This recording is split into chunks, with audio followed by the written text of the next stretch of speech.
હવે આ કલાકોમાંનું કોસ્ટિંગ ગણો, એનું અસર બહુ ભયાનક છે.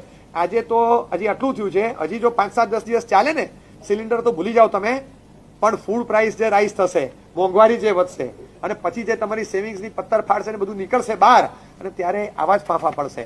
દુનિયામાં તમે ગ્લોબલી વિચારો, અત્યારે આપણા ઘરનું પણ વિચારવાનું, પણ ગ્લોબલી વિચારો. દુનિયામાં ઘણા બધા એવા દેશો છે જેની પાસે 600 વર્ષથી ઓઇલ પડ્યું છે, એક ટીપું પાણી નથી બહારથી આવે છે. દુનિયામાં એવા દેશો છે જેની પાસે 100 ગ્રામ મસાલો નથી પોતાનો, બધો જ સ્પાઇસીસ ટોટલી બહારથી આવે છે. 100% અથવા 85 to 90% ફૂડ ગ્રેન્સ બહારથી જ આવે છે. બાકી ટેકનોલોજીમાં બધા આપણા કરતા 100 ગણા સુખી છે. એવા દેશો છે. શું થશે? શું થશે? આપણે ત્યાં યુદ્ધોના ઇતિહાસ છે, પણ કોઈ દિવસ યુદ્ધના ઇતિહાસમાં માનવતાને ગીરવે ન મુકાય, ક્યારેય નહીં. બાજીરાવ પેશવા થયા, બાજીરાવ ફર્સ્ટ, અને નિઝામની સાથે લડાઈ થઈ હતી. એ લડાઈનો ઇતિહાસ તમે વાંચો, આખું પ્રકરણ વાંચવા જેવું છે ઇતિહાસમાં, કે Bajirao Peshwa, the first Bajirao and Nizam ની સાથે ઉલ મુલ્ક, એની સાથે જયારે લડાઈ થઈ, જબરજસ્ત લડાઈ થઈ, એવી લડાઈ.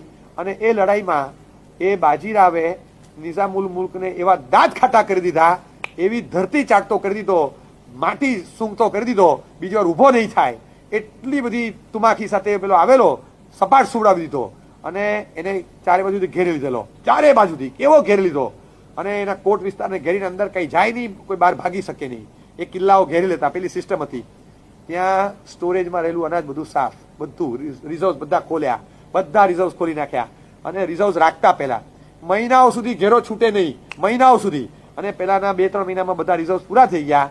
બાજીરાવ પેશવાને ખબર હતી, અને ત્યાં આગળ નિઝામ પાસે સમાચાર પહોંચ્યા કે હવે આપણી પાસે 7 દિવસ ચાલેલું અનાજ છે.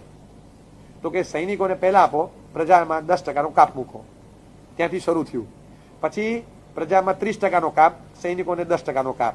એમ કરતા કરતા પ્રજામાં 50% કાપ, સૈનિકોને 25-30% કાપ. હવે સૈન્ય કઈ રીતે ટકે? છેલ્લે સેનાપતિ કહેવાયું કે આપણી પાસે કશું છે નહીં, અને જો હવે અનાજ ક્યાંકથી નહીં આવે તો 3 દિવસમાં અડધું સૈન્ય ભૂખ્યું મરશે, અને પછીના 3 દિવસમાં અડધા ડેડ બોડી હશે. હવે કંઈ છે જ નહીં આપણી પાસે.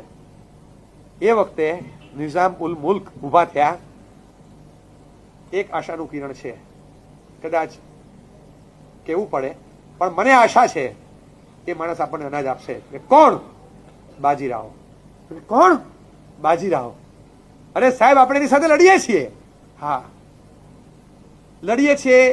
એ બહારની સપાટી છે, પણ એની અંદરની સપાટી હું ઓળખું છું. એ માણસ તરીકે બાકી ગજબ છે, ગજબ. મારા તમારા